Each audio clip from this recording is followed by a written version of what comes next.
2022년 4월 18일 부활 8일 축제 월요일 제1독서 사도행전 2장 14절에서 33절 사이의 말씀입니다.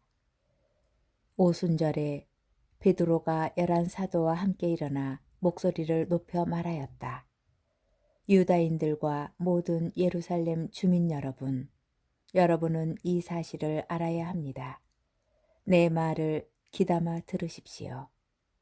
이스라엘인 여러분, 이 말을 들으십시오. 여러분도 알다시피 나자렛 사람 예수님은 하느님께서 여러 기적과 이적과 표징으로 여러분에게 확인해 주신 분이십니다. 하느님께서 그분을 통하여 여러분 가운데에서 그것들을 일으키셨습니다. 하느님께서 미리 정하신 계획과 예지에 따라 여러분에게 넘겨주신 그분을 여러분은 무법자들의 손을 빌려 십자가에 못 박아 죽였습니다. 그러나 하나님께서는 그분을 죽음의 고통에서 풀어 다시 살리셨습니다. 그분께서는 죽음에 사로잡혀 계실 수가 없었던 것입니다. 그래서 다윗이 그분을 두고 이렇게 말합니다. 나 언제나 주님을 내 앞에 모시어 그분께서 내 오른쪽에 계시니 나는 흔들리지 않는다. 그러기에 내 마음은 기뻐하고 내 혀는 즐거워하였다. 내 육신마저 희망 속에 살리라. 당신께서 제 영혼을 저승에 버려두지 않으시고 당신의 거룩한 이에게 죽음의 나라를 아니 보게 하실 것이기 때문입니다. 당신은 저에게 생명의 길을 가르쳐 주신 분, 당신 면전에서 저를 기쁨으로 가득 채우실 것입니다. 형제 여러분, 나는 다윗 조상에 관하여 여러분에게 자신 있게 말할 수 있습니다. 그는 죽어 묻혔고 그의 무덤은 오늘날까지 우리 가운데에 남아 있습니다. 그는 애언자였고 또 자기 몸의 소생 가운데에서 한 사람을 자기 왕좌에 앉혀주시겠다고 하느님께서 맹세하신 사실을 알고 있었습니다. 그래서 그리스도의 부활을 예견하며 그분은 저승에 버려지지 않으시고 그분의 육신은 죽음의 나라를 보지 않았다 하고 말하였습니다.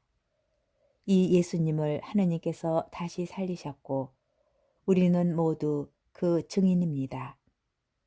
하느님의 오른쪽으로 들어 올려지신 그분께서는 약속된 성령을 아버지에게서 받으신 다음 여러분이 지금 보고 듣는 것처럼 그 성령을 부어주셨습니다.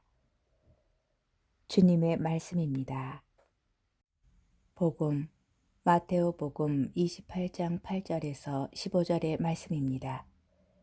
그때의 여자들은 두려워하면서도 크게 기뻐하며 서둘러 무덤을 떠나 제자들에게 소식을 전하러 달려갔다.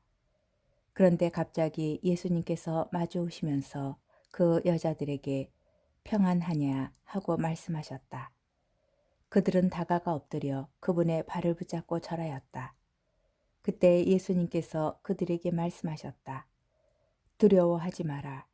가서 내 형제들에게 갈릴레아로 가라고 전하여라. 그들은 거기에서 나를 보게 될 것이다. 여자들이 돌아가는 동안에 경비병 몇 사람이 도성 안으로 가서 일어난 일을 모두 수석 사제들에게 알렸다. 수석 사제들은 원로들과 함께 모여 의논한 끝에 군사들에게 많은 돈을 주면서 말하였다. 예수의 제자들이 밤중에 와서 우리가 잠든 사이에 시체를 훔쳐갔다 하여라. 이 소식이 총독의 귀에 들어가더라도 우리가 그를 설득하여 너희가 걱정할 필요가 없게 해주겠다. 경비병들은 돈을 받고 시킨 대로 하였다. 그리하여 이 말이 오늘날까지도 유다인들 사이에 퍼져 있다. 주님의 말씀입니다. 오늘의 묵상 파스카 성야 미사를 시작으로 교회는 여드레 동안 주님 부활의 기쁨 속에서 축제를 지냅니다. 이 기간에 우리는 그리스도의 부활이 가져다주는 의미를 묵상합니다. 복음에서 여인들이 그리스도의 빈 무덤을 찾아간 이야기가 소개됩니다.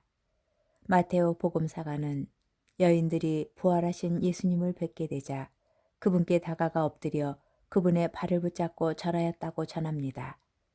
마리아 막달레나와 야고보와 요셉의 어머니 마리아가 이런 행동을 하는 것은 부활하신 예수님의 육신을 확인하려는 것보다 그분에 대한 존경과 희망을 표현하는 것으로 이해할 수 있습니다. 이어서 주님께서 가서 내 형제들에게 갈릴레아로 가라고 전하여라.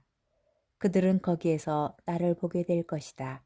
라고 이르시는데 제자들을 가리켜 형제들이라 부르시는 대목이 인상적입니다. 이 호칭은 마테오복음 28장 10절과 요한복음 20장 17절에서 부활하신 주님과 관련해서만 사용됩니다. 한편 오늘 복음은 예수님의 빈 무덤을 지키던 경비병들이 수석 사제들과 원로들에게 매수된 이야기를 덧붙여 소개합니다. 이 이야기는 유다인들이 퍼뜨렸을 거짓 소문에 대응하기 위한 것으로 예수님의 제자들이 스승님의 시신을 훔쳤다는 것은 사실이 아님을 마테오 복음사가가 밝히고 있습니다. 주님의 고난과 죽음, 부활에 관하여 누군가는 과학적 논거나 고고학적 증거를 요구하면서 고집스럽게 거부할지도 모릅니다. 그러나 주님 부활에 관한 기쁜 소식은 그저 과학적 접근의 대상도 단순한 역사적 접근의 대상도 아닙니다. 구원의 진리는 오직 신앙의 눈을 통해서만 다가갈 수 있습니다.